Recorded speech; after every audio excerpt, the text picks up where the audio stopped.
Hello, আমি একটা কথা দিলাম দেখি দাদার মুখটা। আমি আমার পেমেন্ট পেয়ে গেছি। Hello everyone, welcome back to another video. দিনটা হলো নবমী অ্যান্ড আশা করছি দেখে তোমরা বুঝতেই পারছো হোয়াট ইজ মেকিং। সো আমার বর এখানে আজকে বানিয়ে নিচ্ছিল সবার জন্যে চিকেন বিরিয়ানি, আর আমি কিছুটা চিকেন চাপ বানিয়ে নিয়েছিলাম। ফর বোথ দ্য রেসিপিস আলাদা করে কমেন্ট করতে হবে, আই উইল ডেফিনেটলি শেয়ার দেন। রান্না আমরা করলেও সবাই কিন্তু হাতে হাতে আমাদেরকে অনেক হেল্প করে দিয়েছিল।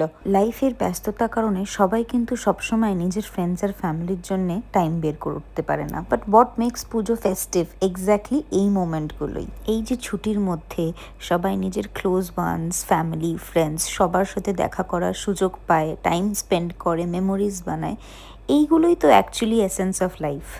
আজকালকার কম্পিটিটিভ ওয়ার্ল্ডে সবাই যে যার লাইফে প্রচণ্ডভাবে ক্লান্ত হয়ে পড়ে, তাই এই কটা দিন কিন্তু অ্যাজ আ রিক্রিয়েশন সবাই মজা করতে চায়, including the pregnant mom in me. আমরা রাত 12টার সময় রেডি হয়ে হঠাৎই বেরিয়ে পড়েছিলাম আশেপাশের কিছু মণ্ডপ দর্শন করতে।